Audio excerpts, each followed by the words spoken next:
Welcome to our explainer. Today, we're diving into some pretty explosive claims that strike right at the heart of Ukraine's military leadership. The source material we're examining asks a really profound question. In a nation at war, what happens when the loyalty of your top commander gets called into question? And really, everything we're about to talk about, it all boils down to this one provocative question. Is it even possible for a top general's family ties to become a national security risk? Well, the speakers in the interview we're analyzing believe the answer is a definite yes, and that the consequences could literally shape the war itself. So here's how we're going to break it all down. First, we'll look at the core question of loyalty itself. Then, we'll dive into the specific case they build against General Syrskyi.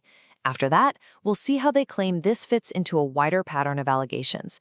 And finally, we'll cover their call for answers. All right, let's dive right in. Let's get to the heart of this thing, this fundamental question about loyalty at the very, very top of Ukraine's military. So here it is, the central claim from the source material we're looking at. They allege that General Oleksandr Syrskyi, the man in charge of Ukraine's entire armed forces, is not only Russian by birth, but that his immediate family, we're talking parents and a brother, are citizens still living inside Russia right now. And you can really hear the sheer disbelief in this direct quote from one of the speakers.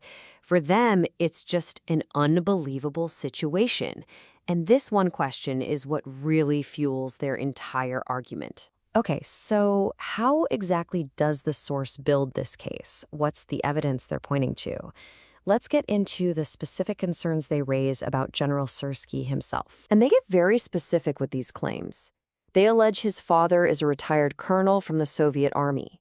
But maybe more to the point, they claim his mother is actively online supporting pro-Russian events like the Immortal Regiment.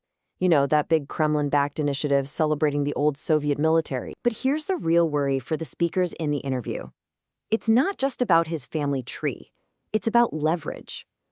They argue that having your closest relatives in an enemy country creates a massive risk, that his family could be used as hostages, giving Moscow a powerful and very dangerous tool to blackmail a top Ukrainian commander. And to really drive this point home, one of the speakers makes this really stark comparison.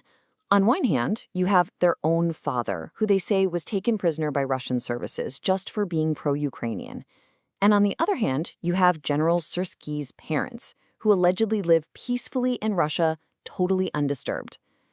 For this source, that just doesn't add up. It's a huge red flag. The interview also rewinds the clock, looking back at where Syrskyi came from.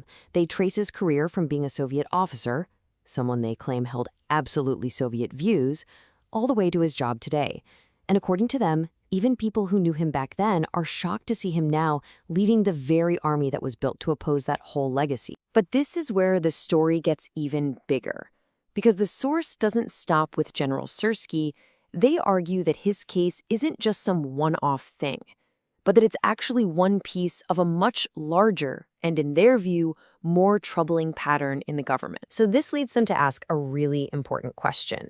Is what's happening with Syrskyi just an isolated case? Or, as they allege, is it a symptom of a much deeper problem, a systemic double standard when it comes to Russian connections in Ukraine's leadership? And to back this up, they start naming names. They point to President Zelensky's past working in Moscow. They allege that a close aide, Sergei Shafir, actually holds Russian citizenship. And they even claim that another advisor has a brother who's an officer in Russian intelligence. So what they're essentially saying is that there's this massive, hypocritical double standard at play. They argue that while regular Ukrainians get put under a microscope for any little hint of a Russian link, these powerful figures seem to get a total pass. And they see that as incredibly dangerous. So you have to wonder, why isn't this a bigger story? Well, the speakers have a theory.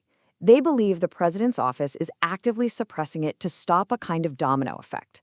Because if you start questioning Syrskyi, that leads to questions about Shafir, and that, in turn, could lead to some really uncomfortable scrutiny of the president himself. It's a chain reaction they believe the administration wants to shut down before it even starts. Okay, so where does all this lead? What's the final takeaway from the source, given all these allegations? Well, that brings us to their final point, a direct call for answers and for transparency. And this all builds to their most explosive speculation. They actually ask, what if it turns out that people like Siersky were simply agents of the Kremlin? Now, to justify throwing out something that dramatic, they point back to the pre-war government, where top officials were later exposed as having Russian loyalties. They're basically asking, could history be repeating itself? So they don't just lay out these problems. They end with a direct challenge to their audience. They urge regular citizens to go to the president's social media pages and start demanding answers, asking why the nation's top general apparently isn't being vetted the same way everyone else is. And so we're left with the really tough question that the source material puts on the table. When the loyalty of your own leaders is publicly questioned in the middle of a war, what can and what should citizens even do? There are no easy answers here, and it really gets to the core of the trust between a people and their government when the stakes are this high. Thanks for watching.